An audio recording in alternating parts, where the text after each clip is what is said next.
2:1 type silicate clay কি?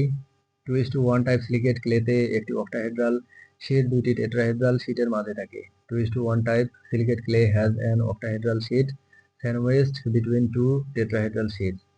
Hydrous mica group কি? Hydrous mica group হলো 2:1 টাইপ মাইকা মতো লেয়ার্ড ক্লে মিনারেলসের একটি গ্রুপ। Hydrous mica group is a group of 2:1 type mica like layered clay minerals. Illites কিভাবে গঠিত হয়? ইলাইটস প্রধানত মাস্কোভাইট ও অন্যান্য মাইকার বিকৃতি ও আবহাওয়ার প্রভাবে গঠিত হয়। Illites form mainly by alteration and weathering of muscovite and other micas. Quartz কিভাবে সয়েলে জমা হয় এবং এর বৈশিষ্ট্য আলোচনা করুন। কোয়ার্টেজ মাটিতে প্রধানত প্রাথমিক শিলা ভাঙ্গনে জমা হয়।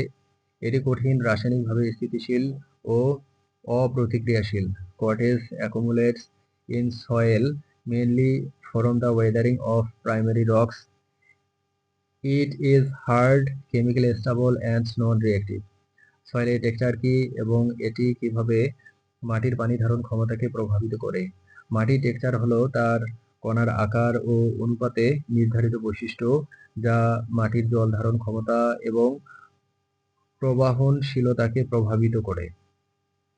Soil texture refers to the proportion and size of particles in soil affecting its water holding capacity and permeability.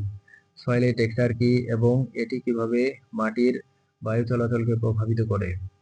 মাটির স্ট্রাকচার কণাগুলোর সংগঠন যা মাটির বায়ু চলাচল ও জল সঞ্চালন নিয়ন্ত্রণ করে। Soil structure is the arrangement of soil particles into aggregates affecting air movement and water flow in soil.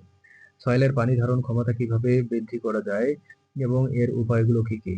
পানি ধারণ ক্ষমতা বৃদ্ধির জন্য মাটিতে হিউমাস এবং কলোয়েড যোগ করা, ড্রেনেজ নিয়ন্ত্রণ ও সুষম পিএইচ বজায় রাখা প্রয়োজন। Water retention can be improved by adding humus and colloids, controlling drainage and maintaining balance pH in soil. সয়েলে নিউট্রিয়েন্ট কিভাবে বৃদ্ধি করা যায় এবং এর পদ্ধতিগুলো আলোচনা করুন। মাটির পুষ্টি বৃদ্ধির জন্য জৈব সার, রাসায়নিক সার সহ লাইমিং ও মাইক্রোবিয়াল ব্যবহার উপকারী। Soil nutrients can be enhanced using organic fertilizer, chemical fertilizer, liming and microbial inoculants. অ্যালুমিনোসিলিকেটস সয়েলে কেন প্রধান এবং এর কারণগুলো ব্যাখ্যা করুন।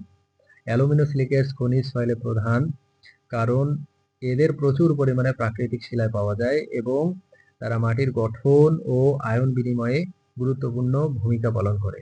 অ্যালুমিনোসিলিকেটস dominate soil because they are abundant in natural rocks and play critical roles in soil structure and ion exchange.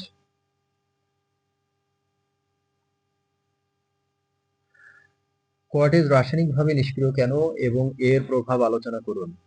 কোয়ার্টেজ রাসায়নিকভাবে নিষ্ক্রিয় কারণ এর ঘন এবং শেকড়হীন সিলিকা কাঠামো থাকে, তাই এটি মাটির স্থায়িত্ব বাড়ায় কিন্তু পুষ্টি সরবরাহ ভূমিকা রাখে না।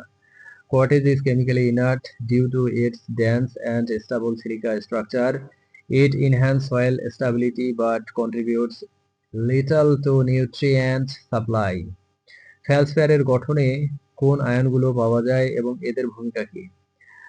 ফেলসফেয়ারে পটাশিয়াম, সোডিয়াম, ক্যালসিয়াম ও অ্যালুমিনিয়াম আয়ন থাকে যা সয়েলের আয়ন বিনিময়ে সক্রিয়। ফেলসফেয়ার contains potassium, sodium, calcium and aluminum ions that actively participate in soil ion exchange.